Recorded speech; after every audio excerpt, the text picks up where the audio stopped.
Welcome FamilyAffaires.com expert contributor Dr. Dan Gottlieb. Welcome back. Thank you. It's great to be with you, Roseann. And it's always good to be with you. Just recently, Dr. Dan, I know you spoke at the Penn program. Thank you. I knew I wasn't going to get it right, so thank you for helping me. And you did an evening where you shared about your experiences going from trauma to gratitude. And a lot of what you talked about was going through it, but having the mindfulness and being aware of it. So I thought that would be a really interesting topic for you to share today with our listeners. Well, Roseann, my mindfulness journey started when I was 7 years old. And I wrote about this in my book. It was at Phillips Restaurant in Absecon, New Jersey, and this is a time when families went out together as a family for dinner once a week. If that. As opposed to today's families where they eat home once a week. But, right. You know, times change. Anyway, so we were at Phillips Restaurant. My mother, my father, my sister, who was 5 years my senior, and my two grandmothers. My grandfathers had since died.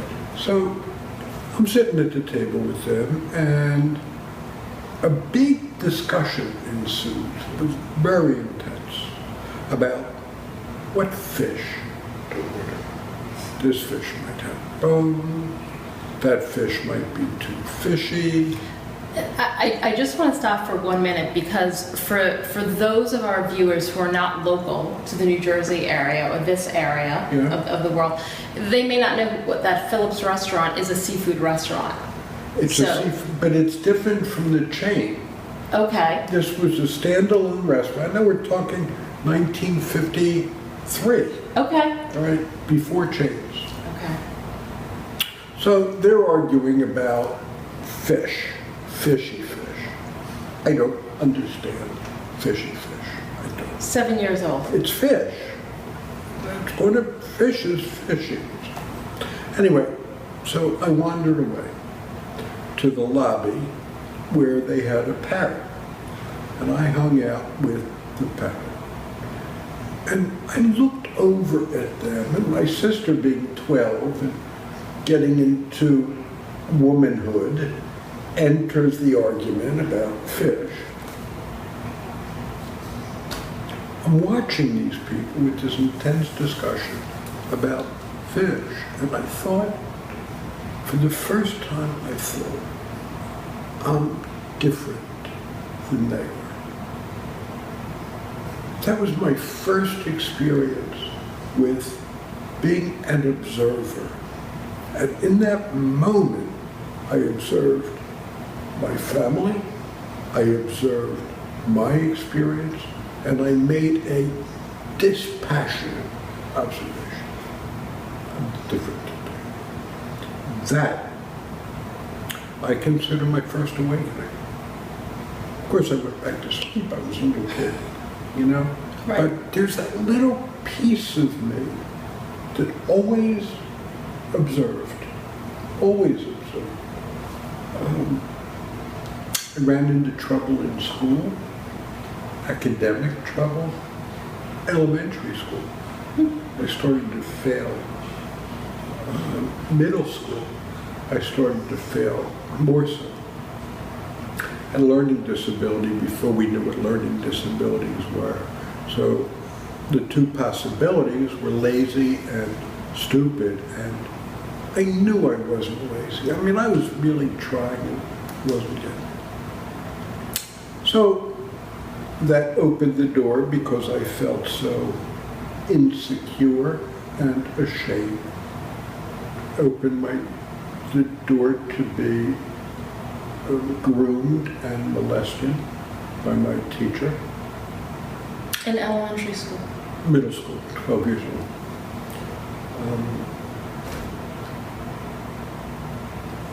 And yet I still observed.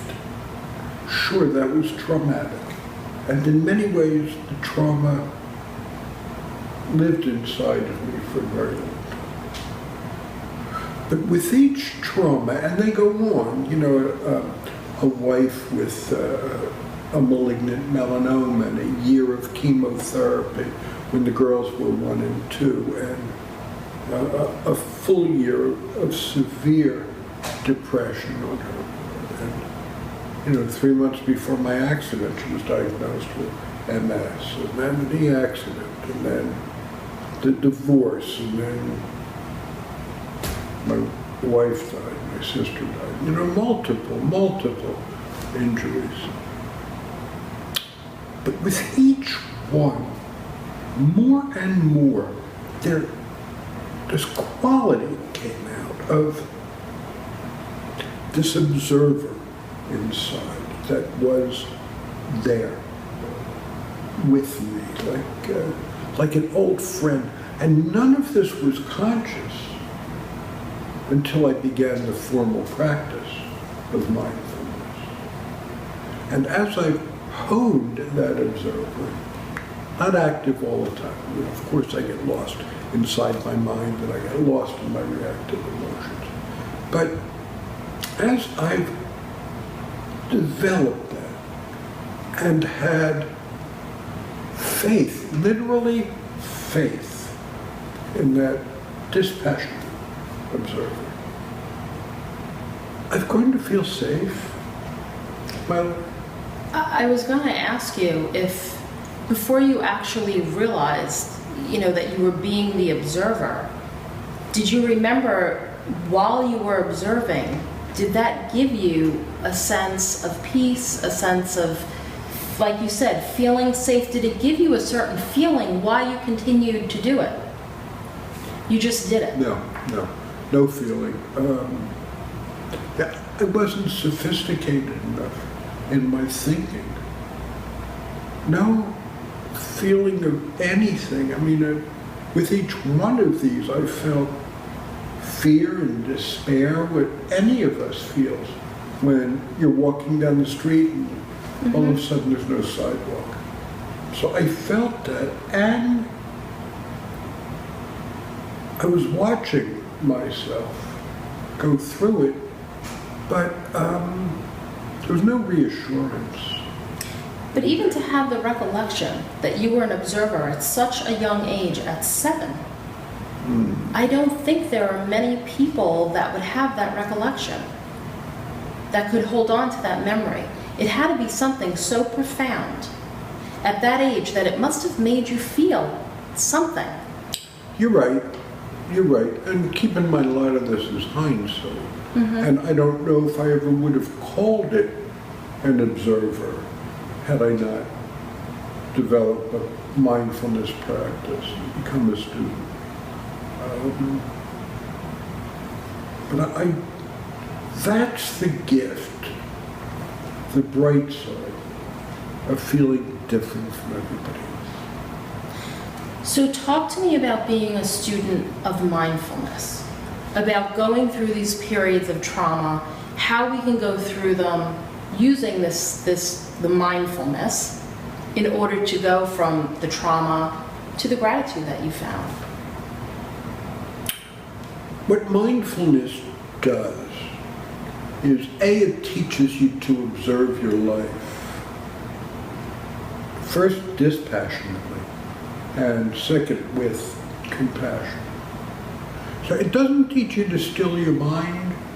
It doesn't send you off into a pleasant, happy place. It has you be with what's happening in the moment. Now, what's going on in your head is not the truth of what's happening in the moment. It's what's happening inside your head.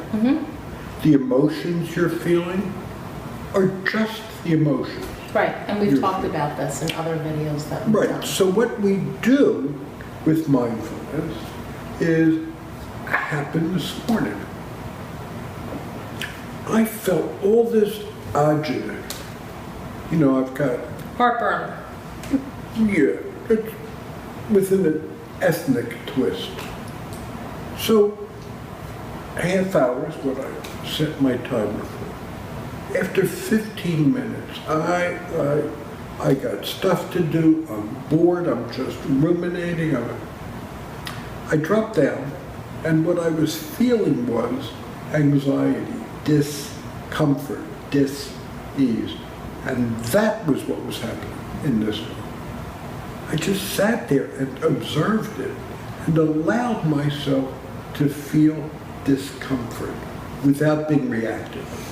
Rather than try to fix it, rather than try to run away from it, rather than busy yourself with something else. Right. So, when I suffer, which is not infrequently. When I suffer, I suffer. When I feel fear, I feel fear, even shame. I felt some shame on the radio today. I was trying to announce my guest for next week's show, blocked on her name. I felt some shame. And the second the show went off the air, and I could kind of, I felt compassion for this guy who was embarrassed in that moment. So, I observe my life, and over time, I'm not so much afraid of getting hurt. And as that happens, I'm so grateful to have this life. What are the chances for any of us, to have that sperm fertilize that egg? What are the chances for you to be alive and healthy at this point in your life? What are the chances that you would have whatever love you have in your life right now? I mean, do you know how many factors have to play into that for us to be right here next to each other? Two people who are fond of each other? It's 100,000 variables that bring us here. It's not a master plan. No. It's good fortune that brings us here. How can we not be grateful for this precious life? Sure. Wonderful. Thank you for sharing that story with us It's a today. pleasure. Thank you. Thank you.